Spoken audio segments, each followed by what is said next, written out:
Voilà, je voudrais que nous prions tout à l'heure ensemble dans cette 17e jour de jeûne et prière que nous allons commencer. Vous devez savoir une chose que très importante dans cette deuxième partie. Nous sommes en train de prier pour nos vies, pour nos maisons, pour nos familles, pour tous les besoins qui nous dérangent. Parce que aucune personne ne peut être relevée. Parce que notre thème général dans ce programme de jeûne et prière, c'est que Dieu relève-moi et console-moi de nouveau. Relève ma grandeur et console-moi de nouveau.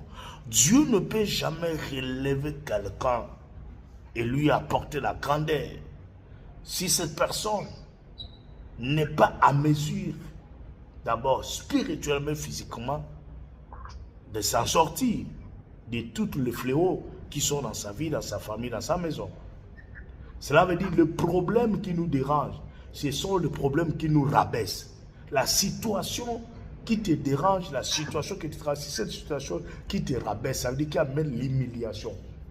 Tu descends par terre, ta vie est rabaissée, ta vie est ridiculisée, ta vie est humiliée parce qu'il y a un problème qui te dérange. Peut-être tu es malade, peut-être tu n'as pas une maison, peut-être tu n'es pas marié, peut-être tu n'as pas des enfants, peut-être les affaires ne marchent pas, peut-être, il y a un problème.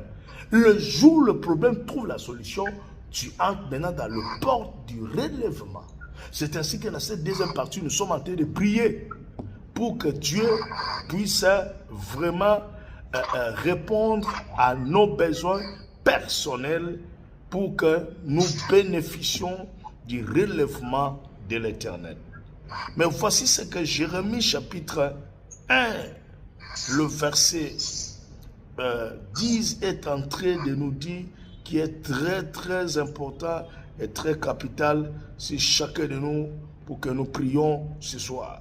Il est très important que nous comprenions très bien ce chapitre de Jérémie et cela va nous aider à bien prier ce soir par rapport à nos besoins. Jérémie 1 et 10 dit ceci.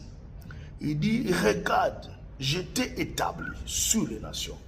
Vous devez savoir, la première chose pour qu'une personne arrive à être relevée, il faut que la personne soit établie. Établi, quelqu'un établi, on lui donne un pouvoir. Le pouvoir de régner, de dominer sur toute chose qui est dans ce contrée.